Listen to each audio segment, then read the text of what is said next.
excuse me, June 4th board meeting to order. First on the agenda will be the Pledge of Allegiance led tonight by our staff attorney, Sarah Page.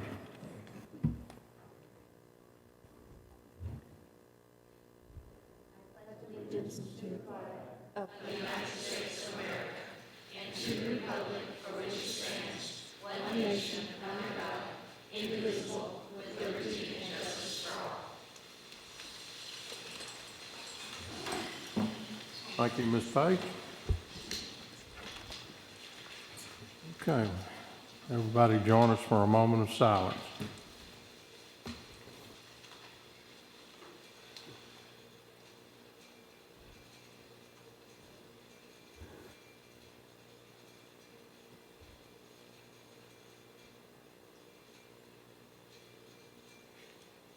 Okay, thank you. Okay. Next is the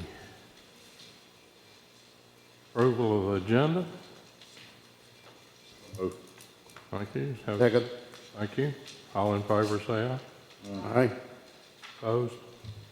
Motion carries. Okay, on the consent agenda, on the minutes, we have a change. Mr. Reed?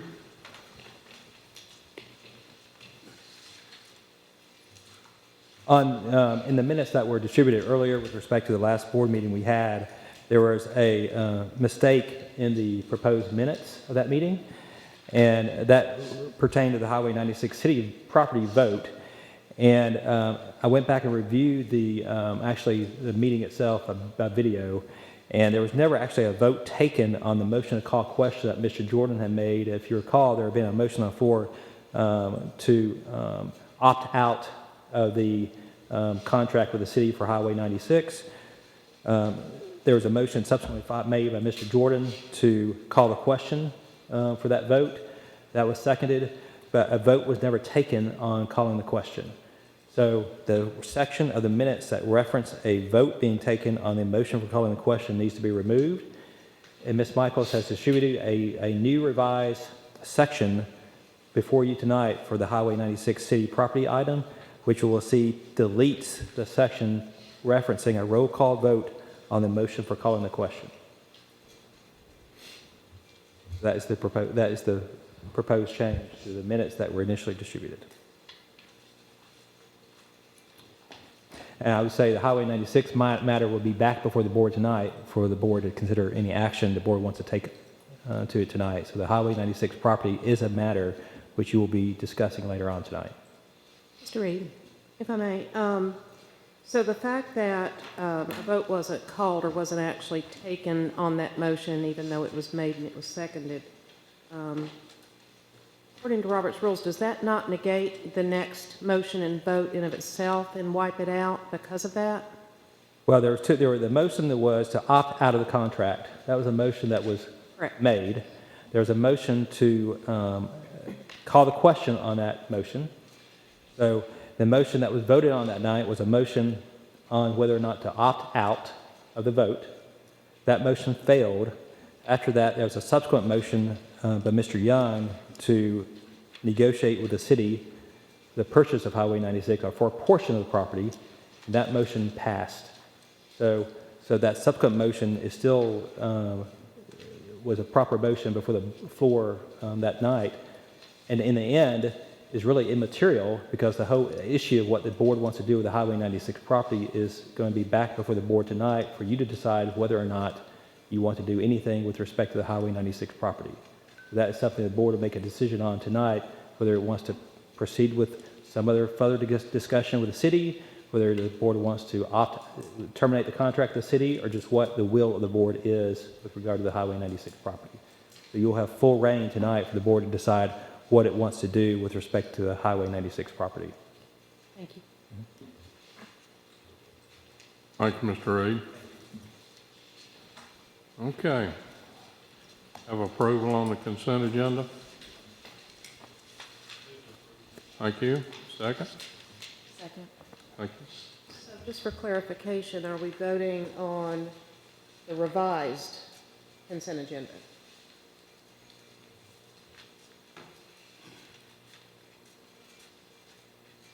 We understand the vote to be to approve the revised consent agenda as we just first suggested. And if we want to clarify that for the purpose of the record, we can take a motion to modify the minutes per the proposed revised change and approve that. So if there's any question on it, that's what we should do. So if we want to make a motion to adopt the revised minutes based on the sheets that we've handed out tonight, there needs to be a motion made on the floor to do that. That needs to be duly seconded, and the board needs to approve that. So I would make that motion then to approve the revised consent agenda as presented by Mr. Reed. Second. A motion's been made to approve the revised minutes. Have a second? All in favor, say aye. Aye. Thank you. Now, approval of the consent agenda, we got a motion and a second. Any other questions? All in favor, say aye. Aye. Motion carries. Okay. Visitors, none. Recognition, Mr. Spurlock. Yeah, recognition of DOA Public Service Commendation Medal to Mrs. Karen Ladd and Ms. Lynn Pater. Arnold, you want to come up?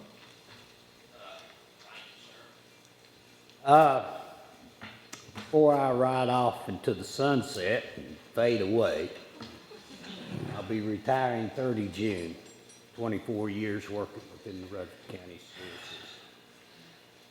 On a horse not yet purchased, on ground to be determined, I wish to take this opportunity to thank Rutherford County Board of Education and Mr. Bill Spurlock.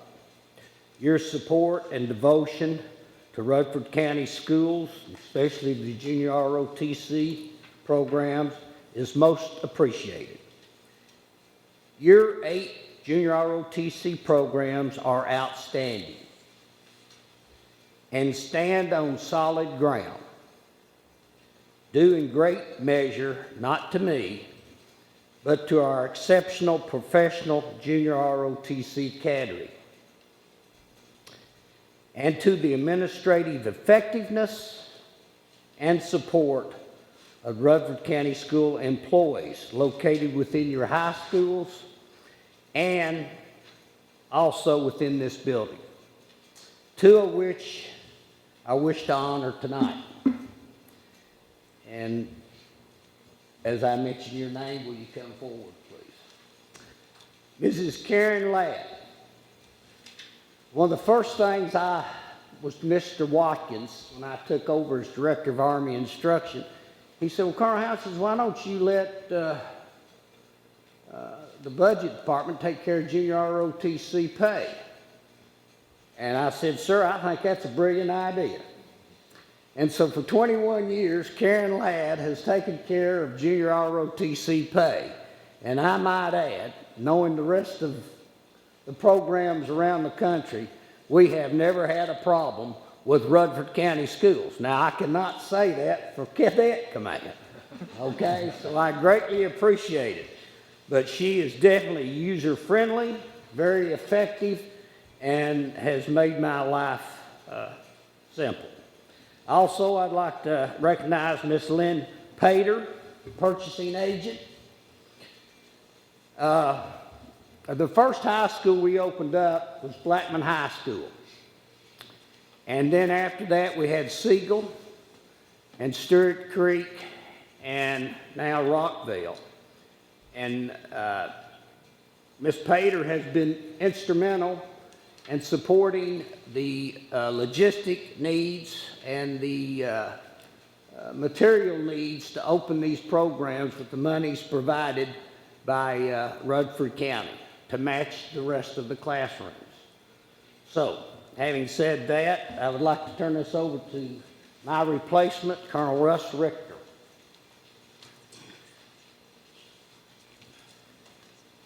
The Department of the Army certifies that the Secretary of the Army is awarding the Public Service Commendation Medal to Mrs. Karen Ladd for significant contributions to the United States Army Junior ROTC program. Her superlative JROTC payroll effectiveness has provided great service to the ROTC instructors and earned her the Director of Army Instruction's profound respect and gratitude.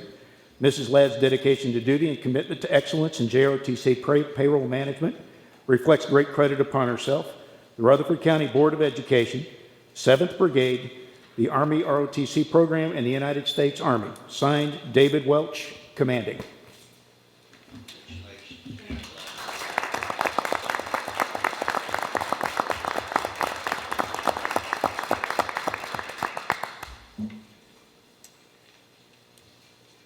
The Department of the Army also certifies that the Secretary of the Army has awarded the Public Service Commendation Medal to Ms. Lynn Prater for outstanding public service to the Rutherford County JROTC programs. Ms. Prater's intense dedication to duty has provided great service to the county's ever-expanding JROTC programs' instructional needs, and the Director of Army Instruction's profound respect and gratitude.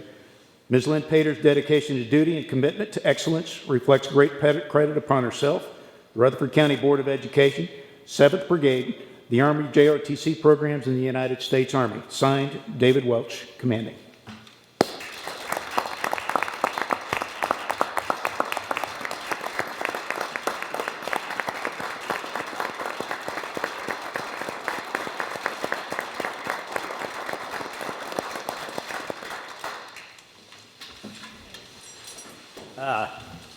God bless you all.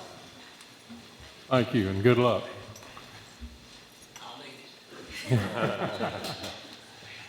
And thank you, ladies, for your hard work.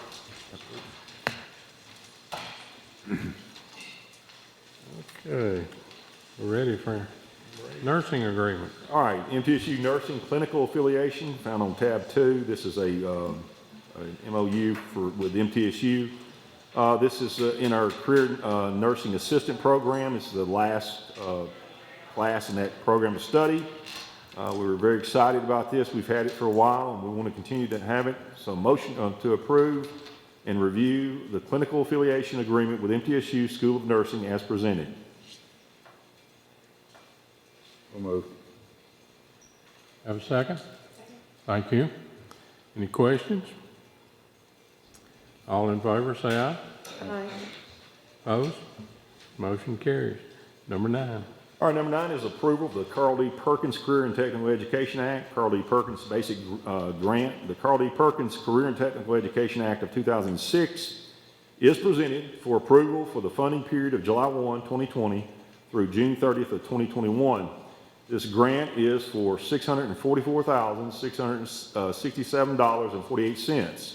The Carl D. Perkins Basic Grant provides funding for program improvement, travel, staff development for our career and technical education teachers. Motion to approve the Carl D. Perkins Basic Grant for $644,667.48 to provide funding for the program improvement, equipment, travel, and staff development for our career and technical education teachers. Have a motion? Thank you. Second? Second. Thank you. All in favor, say aye. Aye. Opposed? Okay. Chairman, I would like to John? recognize Ms. Pilgrim. I know you've been asking for this grant for several years, ever since I've been on the school board. And you have saved the taxpayers a lot of money here. It adds up into the millions. And I'd just like to say I appreciate your efforts and hard work in applying for this grant every year. Thank you very much. I also like to add that Mr. Young, that she's been instrumental in adding 3 new programs to our system coming up. One at Smyrna High School in a MEP, mechanical engineer, mechanical, electrical, and plumbing. Yes, sir. And also the same program at Laverne. Now, my question to you, do we currently have an instructor at Laverne? You were working on it. We're this close. Okay, let's finalize the deal there. We are And then very, very close. is it biomed? Technology. Biotechnology at Oakland High School. Yes, sir. So we're excited about those 3 programs. Thank you and Mr. Lewis. Thank you. Okay. Instruction and curriculum. Okay, instruction and curriculum, online management system. The instruction department is requesting to purchase an online learning management system called KIDM to promote our blended and virtual learning. Its capabilities are for every course in K-12 in Rutherford County School. KIDM will also integrate with our current student management system, which is Skyward, and other programs across the district. Teachers and students and parents will have the ability to participate in all courses using the single platform. The total cost of this learning management system for all courses is $250,000, and it will be funded with the CARES Act. But as I pointed out on Tuesday, this will not be recurring because our instructional department, as thrifty as they've been this year, they looked and saw a program that we were using at the time called Thrivus that cost $275,000, and now we will be able, that will be built into our general purpose school fund to replace this when the CARES Act goes away. So kudos to the instructional department. Motion to approve the purchase of KIDM as the online learning management system for ECS for the 2020-2021 school year at a cost of $250,000 funded by the CARES Act. Have a motion? Thank you. Second? Second. Thank you. Any discussion, questions? All in favor, say aye. Aye. Opposed? Motion carries. Okay. Number 2 is another CARES Act purchase. This is the case assessment platform. The instructional department is requesting to purchase case assessment for creation, delivery, scoring, and reporting of district benchmark assessments. Additionally, Mastery Connect and GradeCam are part of this assessment package for the use of all Rutherford County school educators for data tracking and formative assessment creation. As a note, 16 different schools purchased Mastery Connect and or GradeCam out of school-based funds for a total approximately of $71,000 during the 1920 school year. The total cost of case assessment package is $617,345 to be funded through the CARES Act. Motion to approve the purchase of the case assessment, including Mastery Connect and GradeCam, at a cost of $617,345 to be funded through the CARES Act. Have a motion? Move to approve. Thank you. Second? Second. Thank you. Comments or questions on it? Yeah, Mr. Chairman, and I'm not sure who needs to answer this, and we may have discussed it during the work session, and if we did, please refresh my memory. But I understand the total cost for it is being funded through the CARES Act, but is this a one-time purchase, or is it going to be something that's going to result in recurring costs that may not be covered by the CARES Act? It will be recurring costs. However, the savings that we have on those programs that we were previously purchasing totaled up to $1.36 million, 1.136. So this will be more than pay for itself. Okay, so are the recurring costs pretty much like the same every year, or does it go Yes. down? Is this like a major purchase? This right here, we actually negotiated this price down. I think it was like 642, or maybe 48 or 42, is that correct? We had it at about 857,000 at Well, first, my goodness. and they negotiated quite a bit with us to where we are one of only a few districts in the state of Tennessee that's not already utilizing some type of platform, and our teachers are the ones that are creating all of our questions. And one of our big focus areas was for our teachers to focus on their kids and for us to give them tools to be successful. And so this funding is coming from areas that as a department we were no longer using and felt like we could go ahead and remove some other platforms that we were working with to cover the cost of this. Thank you.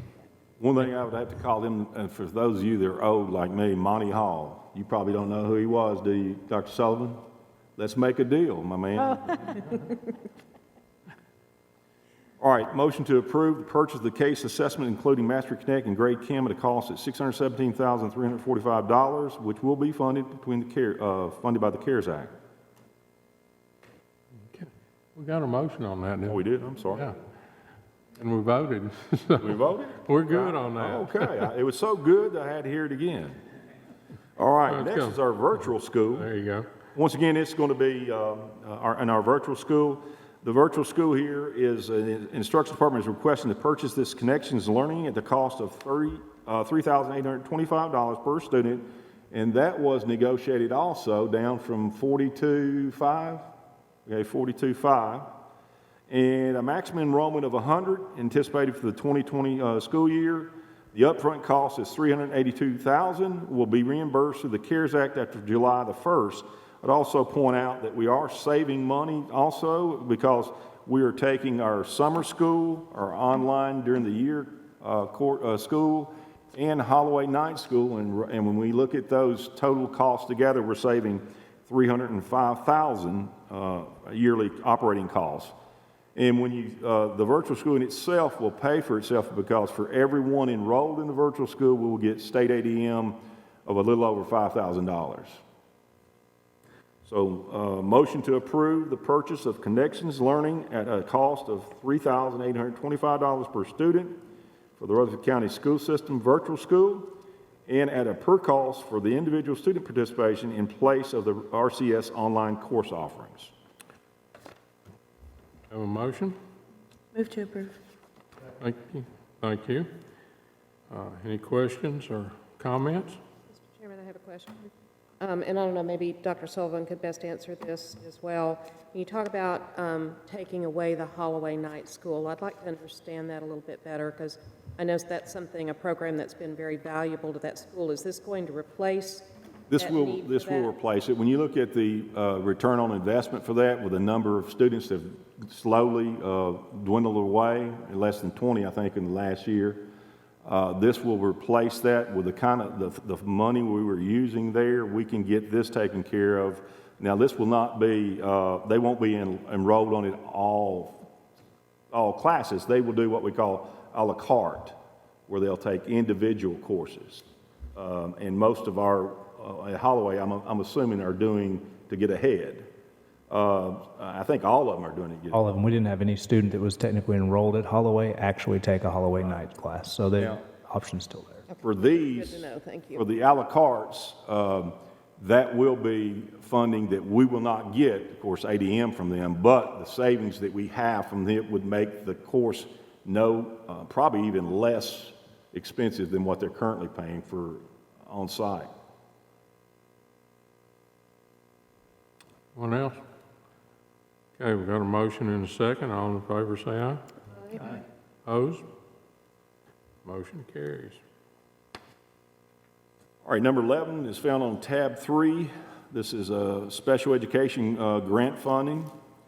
The acceptance of the IDEA Technology Partnership Grant, Individuals with Disability Act Technology Partnership Grant provides funds to districts across the state for purchasing additional assistive technology and other tools to increase access to services and instruction for students with disabilities during school closure. Rutherford County Schools plans to spend this awarded $5,510 on tablets and touchscreen laptops for student use. Recommend motion to approve the use of grant funding from the IDEA Technology Partnership Grant for technology to be used by students with disabilities to access services and instruction. Okay, we have a motion on that. We'll move. Approve. Thank you. Have a second? Okay. Okay. Thank you. Any comments or questions on that one? All in favor say aye. Aye. Opposed? Motion carries. Acceptance. All right, number 2 is the acceptance of the State Personnel Development Grant for Early Childhood. Rutherford County Department of Special Education applied and was awarded a grant to provide training and support for all teachers to address the diverse needs of learners. The state will provide training and support as well as $10,000 to be spent in developing and expanding the program and training in the area of early childhood. This will be implemented through partnership with both general and special education. Recommend motion to approve the use of the grant funding of the state training and the state personnel development grant for early childhood grant for the development and expansion of our early childhood programming. Okay, we have a motion on that. Move to approve. Thank you. Second? I'll second it. Any questions or comments? All in favor say aye. Aye. Opposed? Motion carries. Okay. All right, number 3 is the acceptance of the state personnel development grant. Rutherford County Department of Special Education applied for and was awarded a grant to provide training and support for all teachers to address the diverse needs of learners. The state will provide training and support as well as $10,000 to be spent in training and materials for teachers K through 12. This will be implemented through partnership with both general and special education. Motion to approve the use of the grant funding, state training from the State Personnel Development Grant for the materials and training for K-12 teachers. A motion? Move to approve. Thank you. Thank you. Questions, comments? All in favor, say aye. Aye. Opposed? Motion carries. Number 4. Now, this is one we're going to add a motion to it. Is that correct? Okay. Job description for the lead psychologist for information only. Actually, this will be a new position. This will be the lead school psychologist position, and it will be shared position between school safety and special education departments. This position will oversee the county threat assessment process and training, as well as supervise and oversee the day-to-day functioning of the county school psychology team. This position will report directly to the special education coordinator. Motion to approve the school psychologist that will be shared between the safe school and the special education as presented. Have a motion? So moved. Thank you. Second? Second. Thank you. Questions or comments on that? All in favor, say aye. Aye. Opposed? Motion carries. Facilities. All right, this is the 10 Oaks Elementary. I think Mr. Lee went over this on Tuesday of the breakdown on the cost. As you can see there, the total cost, and if I'm correct, this, Mr. Lee, is it total $52,757,700? Does that sound right? I think you had some. 707,595. All right, okay. I don't know where I got the additional 707. 757,200. Uh-huh. That number is what's budgeted Oh, in okay. our budget. I got you. So I was providing that information from our building program budget, but the actual recommendation for budget is 49,707,595. Gotcha. So motion to approve, send to Health and Ed, the budget, budgeted to Williams Construction to work on the 10 Oaks of $49,707.59. Is that correct? $49,707,590. Yes. Okay. Okay, we have a motion.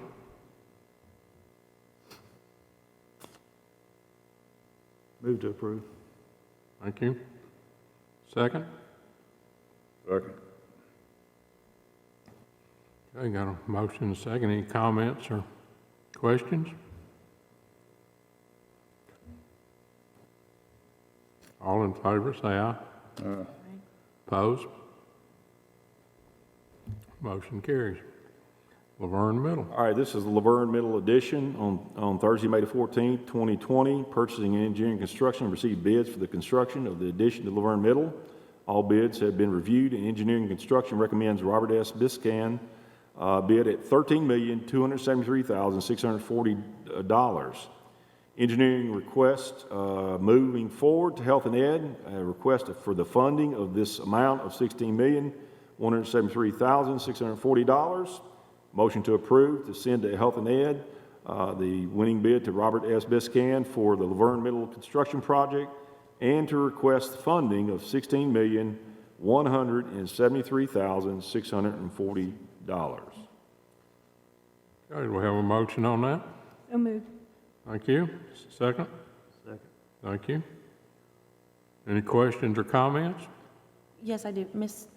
Lee, what was the original budgeted price? You gave it to us on Tuesday, but could you tell us again? Thank you. It's a pretty good difference. Any other questions? All in favor, say aye. Aye. Opposed? Motion carries. Highway 96 property. Mr. Reed.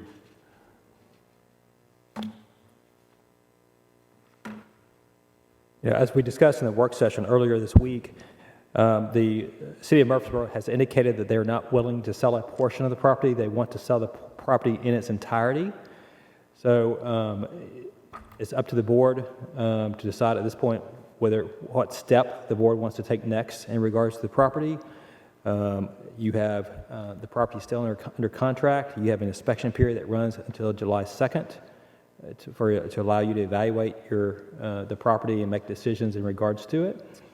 So there's no proposed motion before the board tonight, so it's up to the board just for what your will be and how you want to proceed next.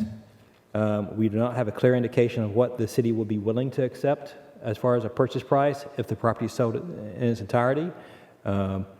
We're not sure whether the city will be willing to accept a loss and sell it for less than what it acquired the property for. But as you recall, the site originally was it's a 154-acre site. After the geotech testing was done on the property, a portion of it was found to be unacceptable as a 3-school site. There was about 83 acres, which was identified by Tralee and the geotechnical testing to be acceptable and usable for a potential 2-school site for maybe a middle school and elementary school. So while it looks like a portion of the property can be used for a 2-school site, the site will not support 3 schools. It will not support a high school and 2 additional schools. As you will recall, the school system has been looking for an area ideally that would support 3 schools in that side of the county. That has been very difficult to locate. Big acreage tracts in that section of the county have been hard to be identified and located, and the purchase prices generally are very high in that section of the county. So having said all that, the board needs to determine what it wants to do with respect to this property. So we have, it's still under contract, so the board can make whatever decisions it wants to do in regards to it. You can discuss whether you want to go back to the city to negotiate further. You can decide whether you want to terminate the contract and walk away from the property. All that's before the board tonight for consideration. Mr. Hodge? I'll just make a few comments here first. When I left out of here Monday night, the more I think about this deal, I really don't see any reason to go back and forth. I'm willing to put it out there. Let's terminate the contract, and if they want to come back to us later with something, we'll listen to it. As far as I'm concerned, Mr. Lee can keep looking. I don't think there's any reason just to us to flip them back something else, and then they come back and deny it or whatever the case is. Looking back at it, I'm just glad we spent the $60,000 when we did. And I had a conversation with Mr. Lee today that I wish we'd have spent that kind of money down at Rocky Fork. Is Rocky Fork the one where we had all the dirt problems? And Dirty dirt. Yes, sir. And I hope we don't wish we would have spent it on Tan Oaks. I hope it comes out better than the last one we built. And but I'm thankful for that. But I think at the end of the day, the city's got a piece of property that, in my opinion, they didn't do enough testing on it. For basically to justify the cost. So I'm ready just to move on, and if I want to come back to the board, let them do it. I don't know what anybody else thinks. So your motion is to terminate the contract unless the city wants to bring us something back to listen to, correct? And my motion would be to terminate the contract, and if they want to strike something up later, we'd deal with something else. Okay. I'm going to second that. I spoke with Mayor McFarland earlier this week, and neither of us would be good stewards if we bought land and sold it at a loss. I think the land was probably perfect for what they wanted to do, was to build 1 school and then have the park there. Our original intent was to put 3 buildings there, and it's just not feasible for that land. So I also spoke with one of the councilmen, and he told me that he was not going to split the land and they were not going to take a loss on it. So I'm going to second Mr. Hodges' motion. Thank you. Any other comments or questions? Yes, Mr. Chairman. So I just want to clarify, make sure that everybody clearly understands the motion, because essentially it sounds like the motion that Ms. Sharp made the other night or the last time, that we're making a motion and voting to terminate the contract, not to go back, with no caveat that we're going to go back and continue to try to renegotiate with them. Is that correct? Right. Okay, thank you. Anyone else? Okay, we got a motion and a second to terminate the contract with the city. All in favor, say aye. Aye. Opposed? Motion carries. Okay, financial matters number one. Yeah, Mr. Bowdry went over that the other night in terms of the final general purpose fund proposed budget. The amount that's being proposed is $421,632,319. That is $3,265,275 more than we actually had in last year's or this year's fiscal budget. That's an increase of 0.8%. And I think we go into our ending fund balance, and I've got it here. We go in at $15,031,515, which is very similar to what we did 2 years ago. And it leaves us, are you saying that our ending fund balance would be somewhere at 6.35%, Mr. Bowdry? Yes, sir. This is updated as of yesterday with the County Budget Committee. And this, what you have in front of you, this is, I went ahead and reprinted it to match exactly what the County Budget Committee has. As of last night, they received from Risk Management the final increase for the property casualty premiums. So that increased $146,050 for that line item, and that's what brings the final budgeted expenditures to $421,721,569. If you note, the assigned, unassigned beginning fund balance has increased as we get closer into the year.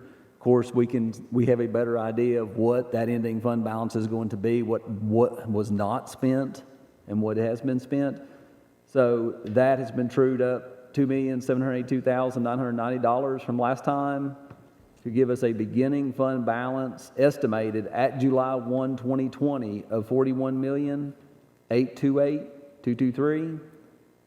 Revenues increased with there has been some pickups on the property tax levy to increase that by $867,709. So we now have estimated revenues of $406,690,054. And dropping down, of course, you see where that will leave an estimated ending fund balance of $26,796,708. And that, as you see, there is a 6.35% ending fund balance, that percentage of total estimated expenditures. And I've included on this summary for you to follow. On the back, I've included the summary financial statement of this budget. Very few changes since we looked at this on Tuesday. It was just, I wanted to make you aware of that increase once Risk Management brought that information to the Budget Committee last night when I was there. The only thing will change now will be on the revenue side when we do our final amendments. Our final cleanup amendments on the revenue side, of course, that will impact this fiscal year, and it could increase the unassigned. It'll be going to public hearing next. So unless the county commission or budget committee changes anything, what was recommended by the budget committee last night to the full commission is what's in front of you here. And if we get, motion to approve this, then Yes. it'll marry. Motion to approve the proposed 2020 general purpose school budget fund as presented. So moved. Thank you. Second? Second. Thank you. All in favor, say aye. Aye. Opposed?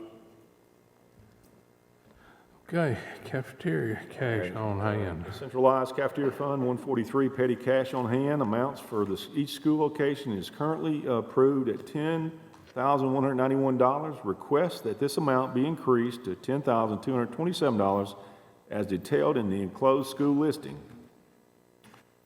This includes our high schools, our middle schools, K-12, elementary, and satellite schools. Motion to approve, increase the petty cash on hand and the amounts for each school location for the upcoming fiscal year of 2020-2021 as presented. Okay, motion? Move. Thank you. Second? Thank you. Any questions or comments on that? All in favor, say aye. Aye. Opposed? Motion carries. Dr. Anthony, you got anything else?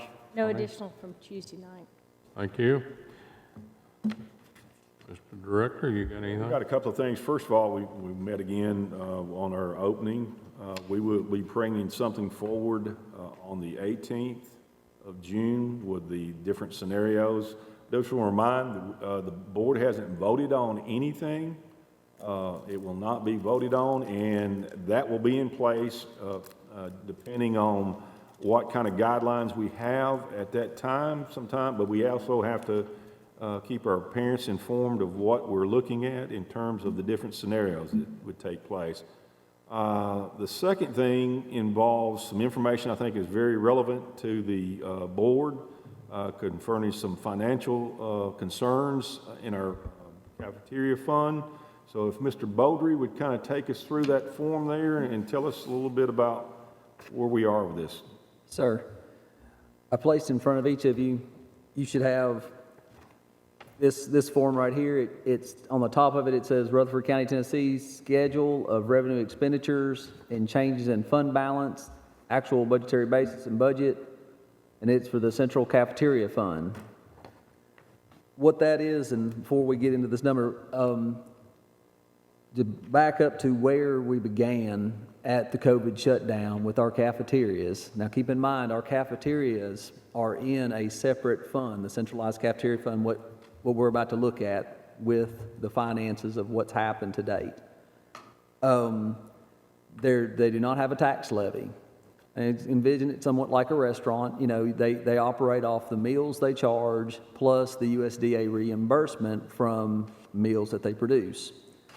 When meals are not being served, the revenue goes down, just like we've seen and what we're about to look at.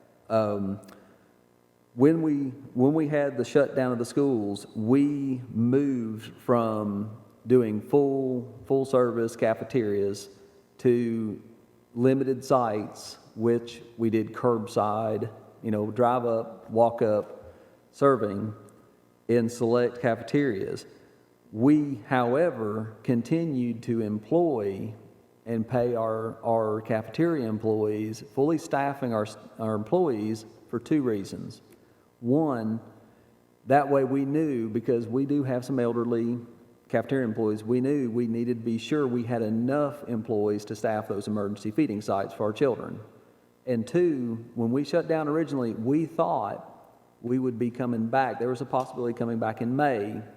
So if we had placed these cafeteria employees on unemployment, it would have been challenging, to say the least, to bring them back within a couple weeks, back to be on staff.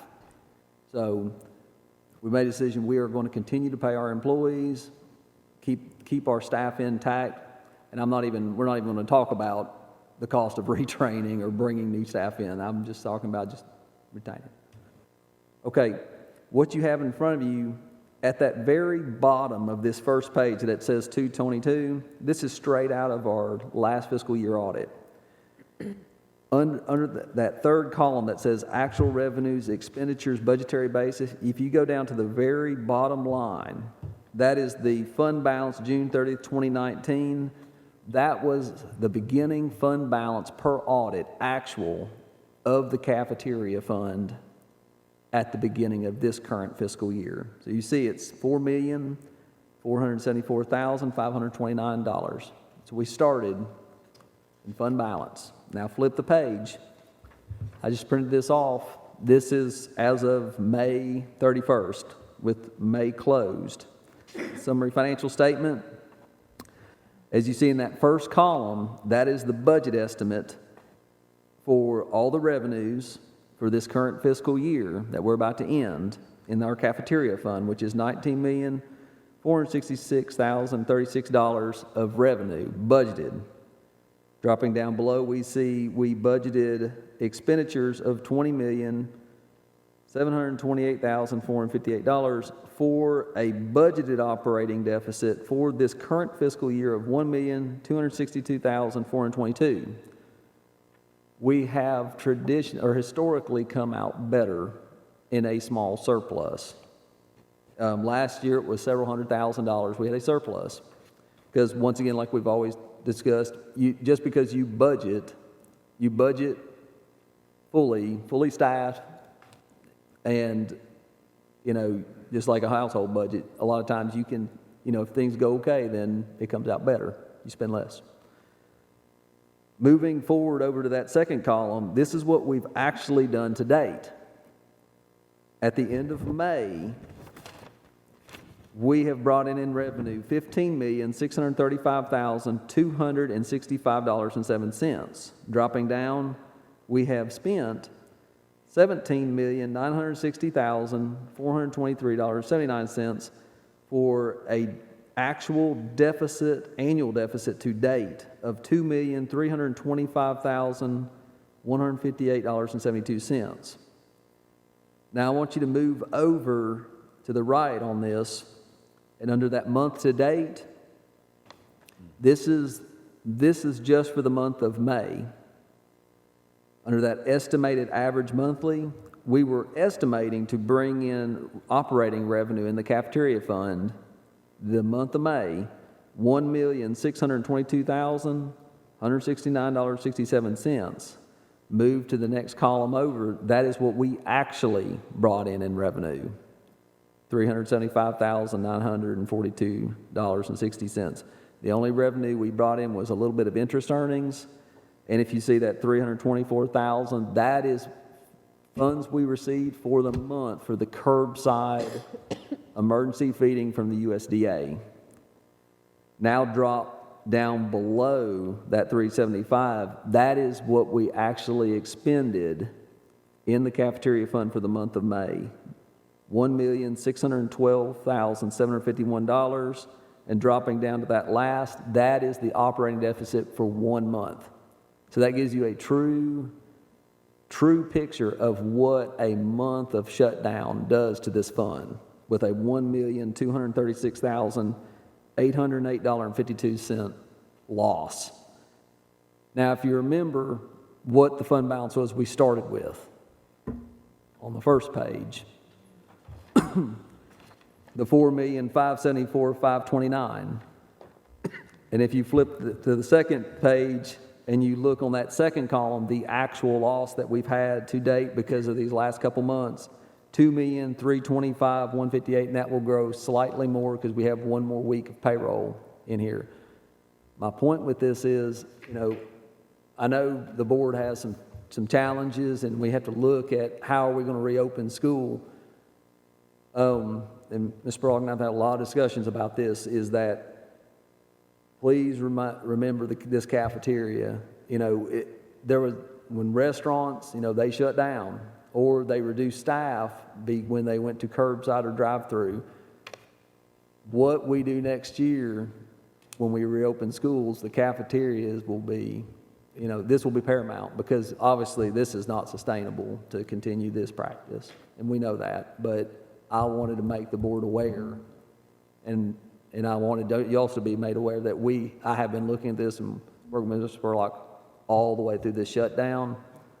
And one last item because I know some people would say, well, what, you should have just laid them off like a restaurant. Besides what we just talked about, if we had brought these children back, we needed our staff.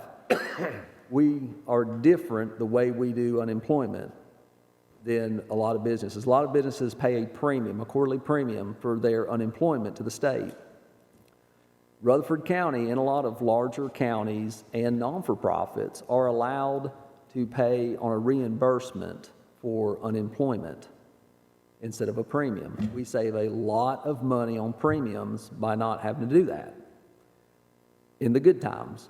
Now, if you have a large layoff and you're under reimbursement for unemployment, you pay dollar for dollar up to the amount that that person draws.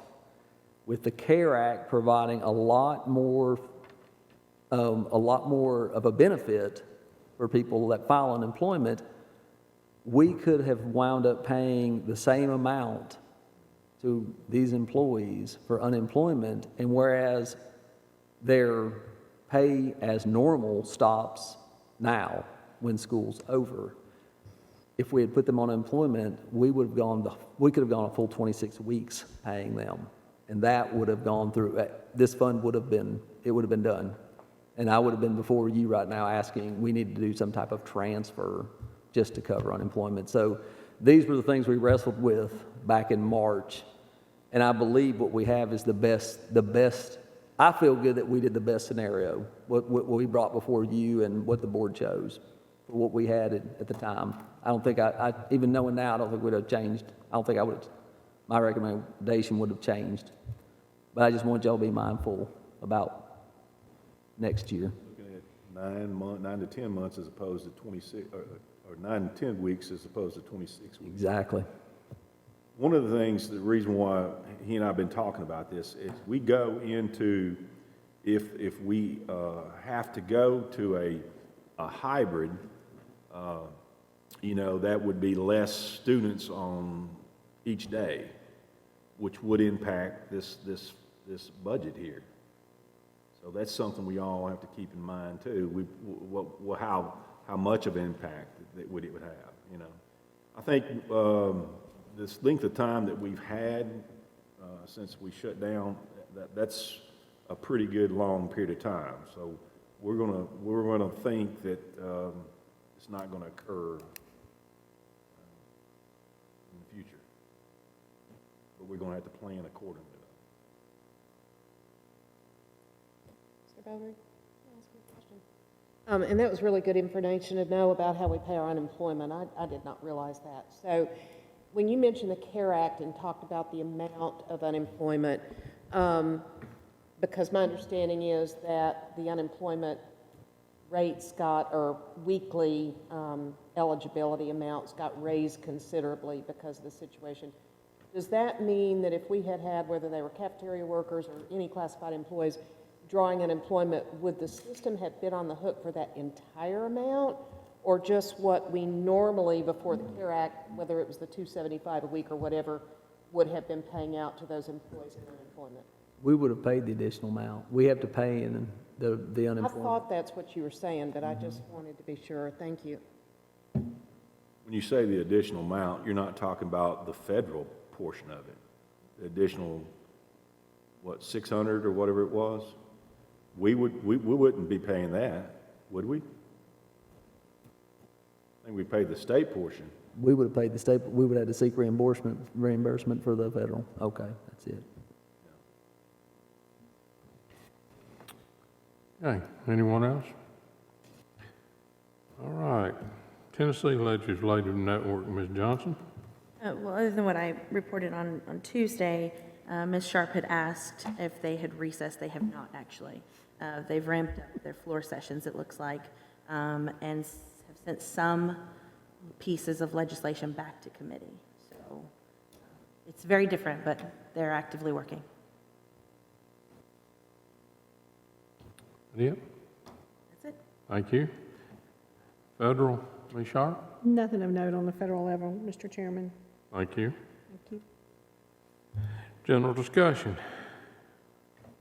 And Mr. Chairman, if I may, as far as looking at the Tennessee legislature, what's going on statewide right now as far as education, it is my understanding that the teachers' raises were taken out of the governor's budget. And I've also been told by one of our state representatives that the Senate isn't actually going to take up any additional bills, so they're not anticipating that any new legislation is going to get passed right now. FYI.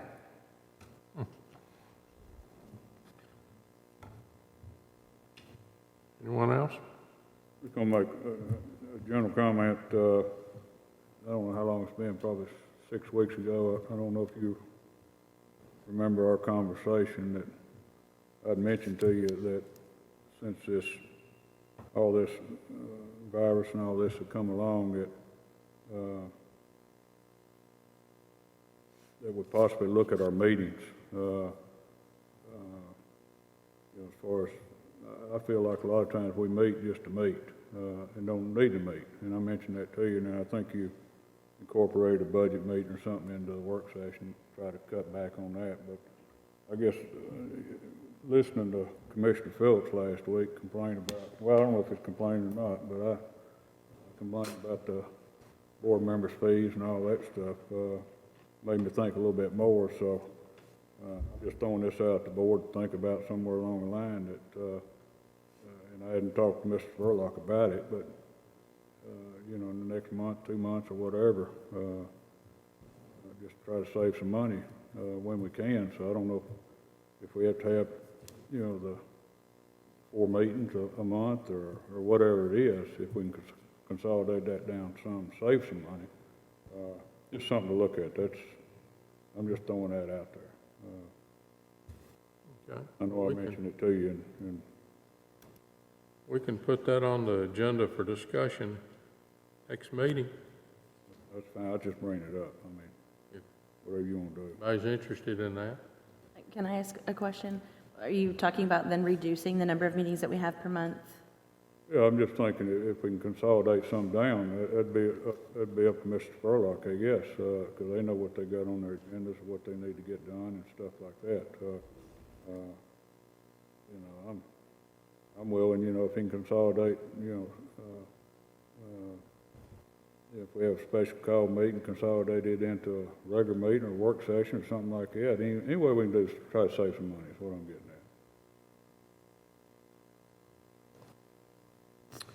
And one more question. Then are you looking at like maybe 2 meetings a month or a weird? Whatever. I'm just asking I'm just throwing it out there if Mr. Spurlock looks at it, or the chairman or whatever. You know, if we don't have to have, you know, I know in July we probably just got 2 meetings. You know, possibly, you know, having a meeting and not a work session. I mean, just something to think about. I personally think it would be a great idea. I mean, I think that based on the meeting that we had on the 26th and the deep concerns and then calculating in the pay raises that the county commission has handed to the school board, I mean, I think there's some conversation currently about the cost of our attendance at TSBA events and meetings and that partnership. I think any way we can cut costs and be good, do well with the taxpayers' money and cut back as much as we can, I think it would be a good idea. My main thing, just throw it up to Mr. Spurlock, the board or whatever, and just something to watch out for, I guess. One of the things I think we could probably do better too is we could get this agenda timely on a date, and any information that needs to be presented to the board members can be sent to them, and we'll avail ourselves to any questions that they may have. I have a question for Mr. Reed. How would that play into our sunshine law? I mean, one of the reasons that we have a work session is because it's public and we discuss it, and the taxpayers are made aware of what we will be voting on. Well, the sunshine law says the meetings that you have to be public and open to the public, and you have public notice of that. So any meetings you have will have to be open to the public, and you have to advertise them and give notice to the media before you have those meetings. So that would have to continue regardless of the number of meetings you have. So, you can comply with the sunshine law just based on whatever number of meetings you have, whether you have 8 meetings or 2 meetings or 1 meeting, whatever, you can still comply with the sunshine law. And you were required by law to do that. And we still have to do a 5-day for the agenda, so. There, 3 business days is what you'd like to do with respect to publishing agenda items before the meeting. That's not a hard and fast rule of thumb. It's kind of a, I would say, kind of standard within Tennessee with respect to publishing your agenda before you go into a public meeting. But ultimately, whether you, the number of meetings the board wants to have is within your discretion to have. Thank you. I think there's some boards, neighboring counties that only meet once a month, so That's true. that's definitely something to consider. May I ask Ms. Joyce, maybe, have we always had multiple meetings in the month? I mean, has there ever been a season that you can remember where we didn't have as many meetings as we have now?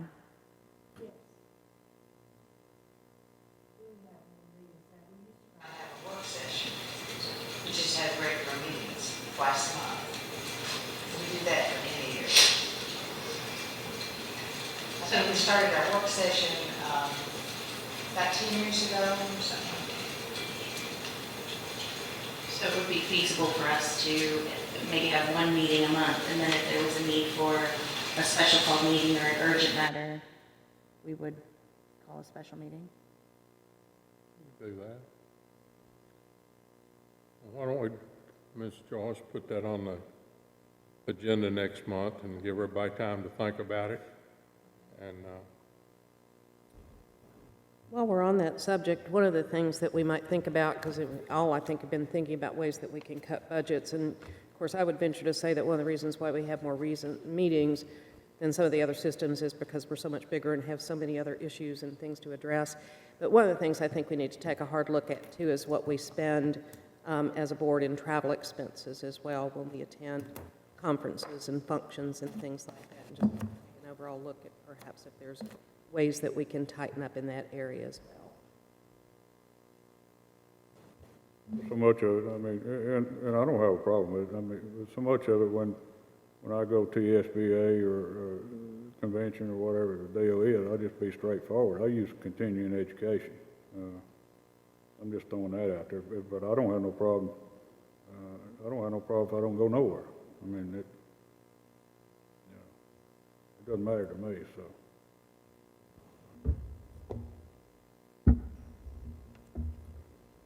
anyone else?